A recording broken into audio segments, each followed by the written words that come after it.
This video contains news and analysis related to a recent terror attack in Kashmir.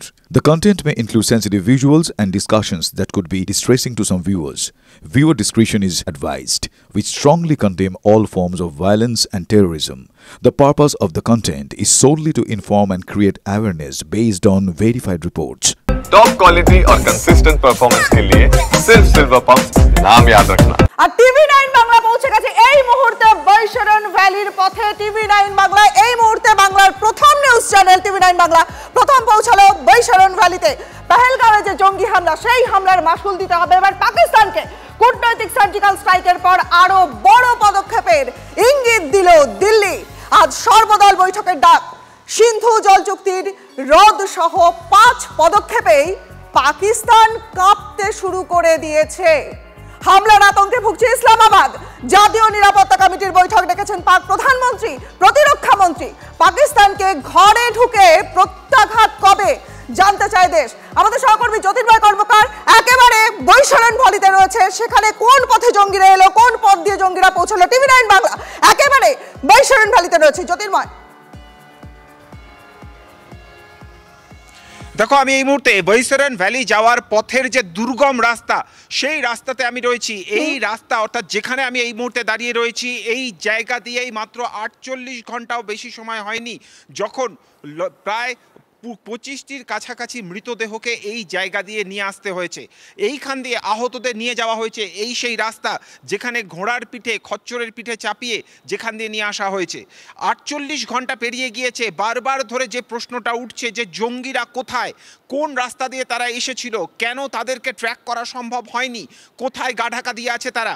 যে জায়গাতে আমি দাঁড়িয়ে রয়েছি বৈশরণ ভ্যালির ঠিক চারপাশের এই যে এলাকা, এই যে ঘন জঙ্গল, এই এলাকায় বলে দিচ্ছে যে এই এলাকা সম্পূর্ণ জনমানবহীন।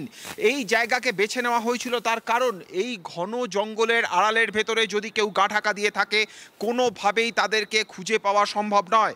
আমরা পিছনের দিকের এই যে জঙ্গলের ছবি দেখাচ্ছি, পাহাড়, এই পাহাড় ক্রস করার পরে জঙ্গল এতটাই গভীর হয়ে গিয়েছে যে সেখানে কোনোভাবেই যদি কেউ গা ঢাকা দিয়ে থাকে সেখানে পৌঁছানো সম্ভব নয়।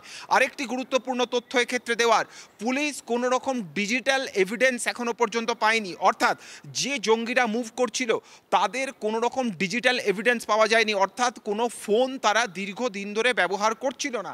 এই জঙ্গলের ভেতরে কোনো রকম নেটওয়ার্ক একেবারেই নেই। যদি কোনো রকম স্যাটেলাইট ফোন তারা ব্যবহার করে থাকে তাহলে সেই স্যাটেলাইট ফোনেরও কিন্তু কোনো রকম ট্রেস এই জায়গাতে পাওয়া যায়নি। এই জায়গার ভেতরে আমরা যে খবর আমরা পাচ্ছি যে এখানে সেনাবাহিনী ইতিমধ্যেই পৌঁছে গিয়েছে এবং এই জায়গার ভেতরে প্রত্যেকটা জায়গাতে চিরুনি তল্লাশি চালানো হচ্ছে। এটি এমন একটি জায়গা যে জায়গাটি কার্যত জনমানবহীন জায়গা। আমার ক্যামেরা পার্সনকে আমি রিকোয়েস্ট করব পিছনের দিকটা, অর্থাৎ আমার ক্যামেরা পার্সন যেখানে রয়েছে তার পিছনের দিকটা দেখাতে, যে জায়গার জঙ্গল আরও কিছুটা গভীর। এবং এখানে যে কথা এই মুহূর্তে তদন্তকারী অফিসারদের সূত্র থেকে আমরা জানতে পারছি যে এই মুহূর্তে দাঁড়িয়ে জঙ্গিদের মোডাস অপারেন্ডি সম্পূর্ণভাবে পরিবর্তন হয়ে গিয়েছে। তারা কোনো রকম ফোন, কোনো রকম গ্যাজেট তারা ব্যবহার করছেন না। কোনো একটি জায়গাতে তারা সুনির্দিষ্ট কয়েক ঘন্টার বেশি তারা থাকছেন না। গত কয়েক মাস ধরেই এই ট্রেন দেখা যাচ্ছে, তারা পায়ে হেঁটে চলাচল করছে।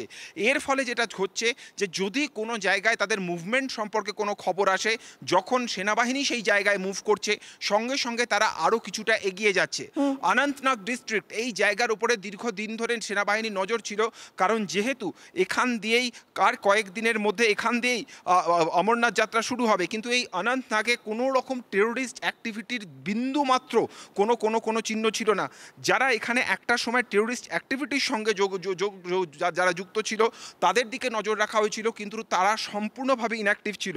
কিন্তু পাকিস্তান থেকে 3 জন জঙ্গি তারা ঢুকেছেন এবং যে জঙ্গল ঘেরা এলাকায় আমরা দেখাচ্ছি, সেই জঙ্গল ঘেরা এলাকার মধ্যে তারা সম্পূর্ণভাবে গা ঢাকা দিয়েছিলেন এবং সেখানে পায়ে হেঁটে তারা মুভ করছিলেন।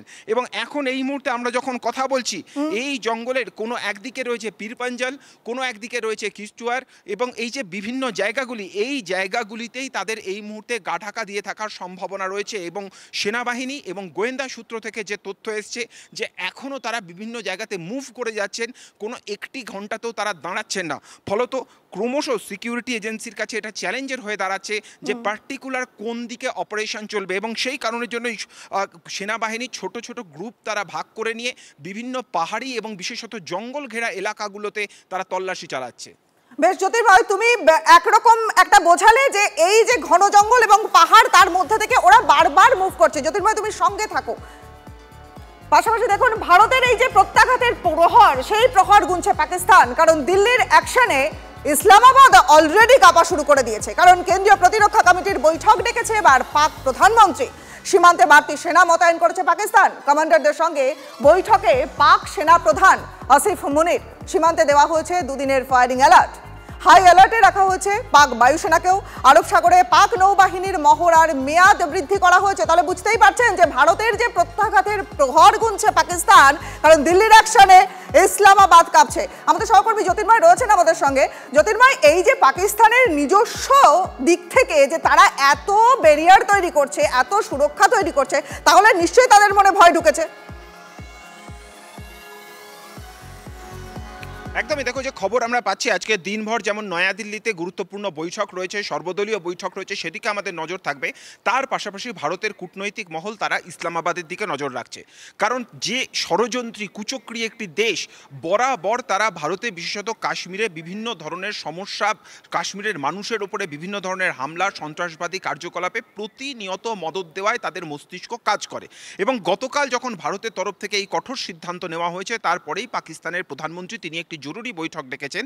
যে খবর আমরা পাচ্ছি যে পাকিস্তানের ন্যাশনাল সিকিউরিটি কমিটি তাদের একটি বৈঠক ডাকা হয়েছে, যে বৈঠকের মধ্যে থেকে আপাতভাবে প্রকাশ্যে জানানো হচ্ছে যে ভারত যে ডিপ্লোম্যাটিক ডিসিশনগুলো নিয়েছে তার প্রেক্ষিতে ইসলামাবাদের পাল্টা ডিসিশন কি হবে তার রূপরেখা তৈরি করতে বৈঠক চলছে। কিন্তু যে খবর আমাদের কাছে আসছে যে তিন বাহিনীর প্রধানকে ডেকে যখন প্রধানমন্ত্রী নরেন্দ্র মোদী বৈঠক করছেন, স্বাভাবিকভাবেই প্রত্যাঘাতের ভয়ে এখন থরহরিকম্প ইসলামাবাদ। আর সেই কারণেই কিন্তু তারা তাদের দিক, অর্থাৎ তাদের দিকের এই শিবিরকে তারা কিভাবে সামলাবেন সেই বিষয়টির দিকে তারা এই মুহূর্তে নজর দিচ্ছে। কিন্তু তার পাশাপাশি আমাদের সীমান্ত এলাকাতেও যথেষ্ট নজর বেড়েছে। যে জায়গায় আমরা এই মুহূর্তে এসে পৌঁছেছি, আমরা ছবি দেখাচ্ছিলাম যে সেই রাস্তার প্রতিটা জায়গাতে কিন্তু প্রতি 100 মিটার অন্তর অন্তর ভারতীয় সেনাবাহিনীর জওয়ানরা তারা রয়েছেন। প্রতি 1 কিলোমিটার অন্তর অন্তর ছোট ছোট সেনা ছাউনি তৈরি করে এই পাহাড় এবং জঙ্গলের রাস্তার উপর নজর রাখা হচ্ছে। বেশ জ্যোতির্ময়, আমাদের সঙ্গে থাকা আমাদের দর্শকদের আরো একটা খবর জানাবো। কারণ পেহেলগাঁওয়ের যে পাইনের জঙ্গল, যেই ছবিটা আমাদের সহকর্মী জ্যোতির্ময় কর্মকার দেখাচ্ছিলেন, এই পাইনের জঙ্গলে একটা বিশেষ অ্যাপ ব্যবহার করেছিল জঙ্গিরা। কি নাম সেই অ্যাপের? Alpine Quest encrypted app. এই অ্যাপের সাহায্যে অপারেশন চালায় জঙ্গিরা। জ্যোতির্ময়, তোমার কাছ থেকে একটু জানতে চাইবো, এই যে অ্যালপাইন কোয়েস্ট এনক্রিপ্টেড অ্যাপ, এই অ্যাপ কিভাবে কাজ করে প্রথমত? আর তুমি বলছিলে যে যে অঞ্চলটাতে তুমি রয়েছো সেই বৈশারণ ভ্যালি, ওখানে কিন্তু কোনো রকম কোনো স্যাটেলাইট ফোনের যোগাযোগ ব্যবস্থা নেই। তাহলে এই অ্যাপ কিভাবে কাজ করে? জঙ্গিরা এই অ্যাপটাকে কিভাবে কাজে লাগালো?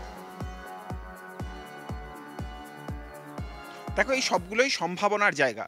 একটা দিক থেকে মনে করা হচ্ছে যে এই যে অ্যালপাইন কোয়েস্ট যে এনক্রিপ্টেড অ্যাপ, সেই অ্যাপটি তারা ব্যবহার করে নিয়ে তারা যোগাযোগ করেছে, তারা নিজেদের মধ্যে যোগাযোগ রেখেছে। কেন এই যোগাযোগের প্রসঙ্গটা আসছে? তার কারণ যে জায়গায় আমরা দাঁড়িয়ে রয়েছি, এখান থেকে যে মূল যে বৈশারণ ভ্যালি, অর্থাৎ আমরা ঠিক বৈশারণ ভ্যালিতে ঢোকার যে আগের যে রাস্তা, সেই রাস্তার মধ্যে আমরা এই মুহূর্তে রয়েছি। এই রাস্তাটাতে কিন্তু যে সময় ঘটনা ঘটে মানুষের ভিড় ছিল, এবং শুধু মানুষের ভিড় নয়, এখন যে রাস্তা সম্পূর্ণভাবে ফাঁকা, সেই সময়তে সাধারণ মানুষের পাশাপাশি স্থানীয় মানুষ তারা এখানে ছিলেন, যাদের ব্যবসা আছে, যারা এই জায়গাতে ঘোড়া চালান, যাদের এই জায়গাতে ছোট ছোট দোকান রয়েছে, তারাও পর্যন্ত ছিলেন। 20 মিনিট ধরে তারা অপারেশন চালিয়ে এক জন্য মনে হলো না যে কোনো সময় পুলিশ বা সেনাবাহিনী চলে আসতে পারে। তার কারণ কোনো একটি জায়গা থেকে নজর রাখা হচ্ছিল সেনাবাহিনী এবং পুলিশের মুভমেন্টের ওপরে, এবং সেই খবর তাদের কাছে দেওয়া হচ্ছিল, যে কারণের জন্য তারা নিশ্চিন্তেই অপারেশন চালাতে পেরেছেন। এবং এই যোগাযোগটা রাখতে গেলে পরে সুনির্দিষ্ট কোনো একটি অ্যাপ ব্যবহার করতেই হবে। কারণ যদি তারা এমনি নর্মাল হোয়াটসঅ্যাপ বা অন্য কোনো যে আমাদের হাতে যে সমস্ত অ্যাপগুলি রয়েছে, সেই অ্যাপের মাধ্যমে যদি তারা যোগাযোগ করতেন, এতক্ষণে সিকিউরিটি ফোর্সের কাছে সেই যাবতীয় তথ্য চলে আসতো। কিন্তু সেই ধরনের কোনো তথ্য যেহেতু আসছে না, সেই কারণে মনে করা হচ্ছে যে অ্যালপাইন এনক্রিপ্টেড অ্যাপ তারা হয় ব্যবহার করেছেন, না হলে হিউম্যান নেটওয়ার্ক ব্যবহার করা হয়েছে, যাও কার্যত অসম্ভব বলে সেনাবাহিনী এবং গোয়েন্দাদের একাংশ উড়িয়ে দিচ্ছেন। কারণ যদি হিউম্যান নেটওয়ার্ক ব্যবহার করা হয়, তাহলে যে বিরাট অংশের হিউম্যান চেন বা নেটওয়ার্কিং চেন দরকার, এত বেশি সংখ্যক মানুষ প্রয়োজন, সেই সাপোর্ট তাদের এই এলাকায় নেই বলে পুলিশের তরফ থেকে দাবি। ফলত এখনও বেশ কয়েকটি সম্ভাবনার জায়গা এগিয়ে আসছে সামনের দিকে, আর সেই প্রত্যেকটা দিককে এক এক করে খতিয়ে দেখা হবে। একেবারে প্রত্যেকটা দিকেই নজর রাখা হচ্ছে। জ্যোতির্ময়, তুমি আমাদের সঙ্গে থাকো, সাইবার বিশেষজ্ঞ সাম্যজিৎ মুখোপাধ্যায় এই মুহূর্তে রয়েছেন আমাদের সঙ্গে। সাম্যজিৎ, এই যে অ্যালপাইন কোয়েস্ট এনক্রিপ্টেড অ্যাপ, এই যে অ্যাপ সম্পর্কে অ্যাপের বিষয়ে কথা উঠে আসে যে এই অ্যাপের সাহায্যেই সম্ভবত এই জঙ্গিরা অপারেশন চালিয়েছে, এই অ্যাপ সম্পর্কে আমি আরেকটু পরিষ্কার করে জানতে চাইছি যে এই অ্যাপটাকে কিভাবে কাজ করানো হয়, জঙ্গিরা কিভাবে এই অ্যাপের ট্রেস পায় এবং নিজেদের মধ্যে ওরা ইন্টারকানেক্টটা কিভাবে করে?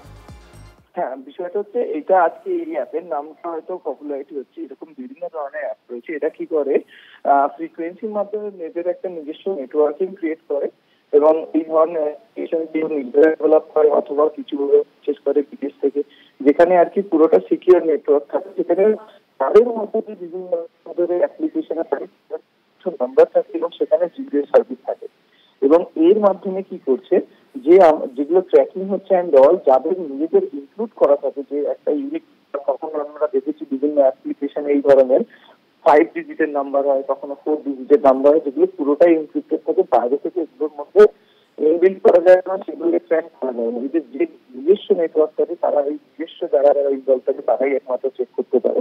এবং এই অ্যাপের মাধ্যমে আরেকটা যেটা রয়েছে, এরা যে ওপেন নেটওয়ার্কে যেহেতু থাকে না, নিজস্ব মধ্যে থাকে, যদি কেউ বাইরে থেকে তাদের এইগুলো কিছু করা যায়, এটা অটোমেটিক্যালি কিন্তু এদের এগুলোকে এই পরিষেবা ভালো হলে নিজস্ব ফ্রিকোয়েন্সিগুলো এই অ্যাপ্লিকেশনগুলোকে চালাতে পারে। একেবারেই বুঝতে পারছি। সাম্যজিৎ, অনেক ধন্যবাদ। সাম্যজিৎ মুখোপাধ্যায় সাইবার বিশেষজ্ঞের সঙ্গে কথা বললাম। আমাদের সহকর্মী জ্যোতির্ময় ছিলেন এই মুহূর্তে আমাদের সঙ্গে। জ্যোতির্ময়, আপাতত তোমায় ধন্যবাদ।